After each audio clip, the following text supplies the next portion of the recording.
കാസർഗോഡ് ജില്ലയിലെ തൊഴിലുറപ്പ് തൊഴിലാളികൾക്ക് കൂലി ലഭിച്ചില്ലെന്ന് പരാതി ഉയരുന്നു. ജനുവരി മാസത്തിലെ കൂലി ലഭിച്ചില്ലെന്നാണ് അവർ പറയുന്നത്. കാസർഗോഡ് ചെറുവത്തൂർ പഞ്ചായത്തിൽ 200ഓളം തൊഴിലാളികൾക്കാണ് ജനുവരി 14 മുതൽ 20-ാം തീയതി വരെയുള്ള വേതനം ലഭിക്കാതെ പോയത്. പരാതി നൽകിയിട്ടും പരിഹാരമില്ലെന്ന് തൊഴിലാളികൾ 24നോട് പരാതിപ്പെട്ടു. പ്രതിസന്ധിക്ക് കാരണം സാങ്കേതിക തകരാറാണെന്നാണ് ഉദ്യോഗസ്ഥന്മാർ വിശദീകരിക്കുന്നത്. 24 പ്രൈം ടൈം ബ്രേക്കിംഗ് വാർത്തയുമായി അരുൺ പാറയ്ക്കൽ കാസർഗോഡ് നിന്ന് റിപ്പോർട്ട് ചെയ്യുന്നു. ചെറുവത്തൂർ പഞ്ചായത്തിലെ കൈതക്കാടുള്ള തൊഴിലുറപ്പ് തൊഴിലാളികളാണ് നമുക്ക് ചേരുന്നത്. 15-ാം വാർഡാണ്, ചെറുവത്തൂർ പഞ്ചായത്തിലെ 15-ാം വാർഡാണ്. ഇവർക്ക് തൊഴിലുറപ്പ് ജോലി ചെയ്തിട്ട് അതിൻ്റെ പൈസ കിട്ടിയില്ല എന്നാണ് പറയുന്നത്. ഒരു ദിവസം 369 രൂപയാണ് ഇവർക്ക് കൂലി ലഭിക്കുന്നത്. 14/1/2025 മുതൽ 20/1/2025 വരെയുള്ള പൈസ ഇനിയും ലഭിച്ചില്ല എന്നാണ് പറയുന്നത്. കുറേ മാസങ്ങളായി അല്ലേ? കുറേ മാസങ്ങളായി.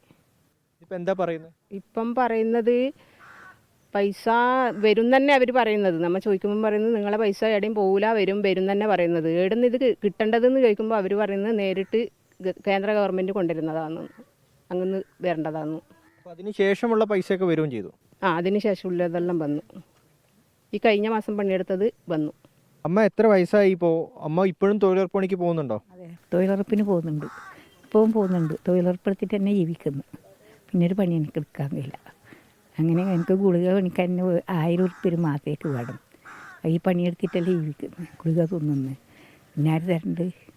മക്കളെല്ലാം ഒരത്തിലേ പോയില്ലേ, പിന്നെ ആരുമില്ല എനിക്ക് തരാൻ. ഈ മരുന്നൊക്കെ വാങ്ങണത് ഈ പൈസയും കൊണ്ട് തന്നെയാണോ? ഈ പൈസ കിട്ടിയിട്ട് തന്നെ മരുന്നെല്ലാം പണിക്കുന്നു. പിന്നെ പെൻഷൻ പണം കിട്ടും ഒരു മാസം. അത് കൊണ്ട് ഗുളിക പണിക്കുന്നു, ജീവിക്കുന്നു. പിന്നെ ഒരു വയ്യുമില്ല ജീവിക്കാൻ. ഭർത്താവില്ല, ഭർത്താവ് മരിച്ചു. ഒറ്റയ്ക്ക് താമസം? ഒറ്റയ്ക്ക് അനുഭവൻ്റെ ഉള്ളുണ്ട്. ഓള് പണിക്കുപോയിന്. ബുദ്ധിമുട്ടിലാണ് അല്ലേ? വല്ലാതെ ബുദ്ധിമുട്ടാണ് എനിക്കില്ല. ചേച്ചി, ഇപ്പം നിങ്ങൾ നല്ല ബുദ്ധിമുട്ടിലായിരിക്കുമല്ലേ? ഈ പൈസ കിട്ടുന്നില്ല എന്നുള്ള പരാതി ചോദിച്ചിരുന്നോ? അത് കുറേ ചോദിച്ചു. അന്നേരം വരും തന്നെ പറയുന്നു.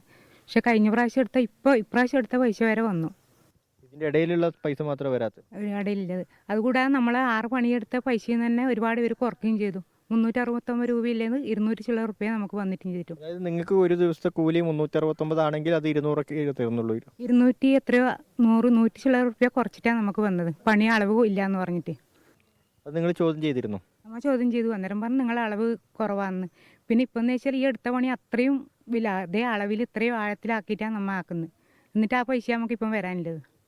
കൈതക്കാടുള്ള 100ഓളം തൊഴിലാളികൾക്കാണ് ഈ പണം വരാത്തത്. അത് നേരത്തെ തന്നെ വന്നു എന്ന് കേന്ദ്ര സർക്കാർ അറിയിക്കുന്നുണ്ടെങ്കിലും ഇവർക്ക് ഇവിടെ എത്തിയിട്ടില്ല എന്നാണ് പറയുന്നത്. പക്ഷേ അതിനുശേഷമുള്ള പണമൊക്കെ വന്നിട്ടുണ്ട്. ഇപ്പോൾ 70 വയസ്സുകാരിയായ ഒരമ്മ ഈ പണിക്ക് പോയി, അവർക്കും പൈസ കിട്ടിയിട്ടില്ല. അവരുടെ വരുമാന മാർഗവും അതുപോലെ തന്നെ മരുന്നുൾപ്പെടെയുള്ള കാര്യങ്ങളൊക്കെ ആ വരുമാനത്തിൽ നിന്നാണ് മുന്നോട്ട് പോകുന്നത്. അടിയന്തരമായി അവർക്ക് നൽകാനുള്ള പണം നൽകണം. അരുൺ പാറയ്ക്കൽ, 24 കാസർഗോഡ്. ലോകത്തെവിടെയായാലും ഏത് സമയത്തും 24 വാർത്തകളും ഓഗ്മെന്റഡ് റിയാലിറ്റി പാക്കേജുകളും എക്സ്പ്ലെയിനറുകളും വിശദമായി കാണാൻ ഞങ്ങളുടെ യൂട്യൂബ് ചാനൽ നിങ്ങൾക്ക് സബ്സ്ക്രൈബ് ചെയ്യാം.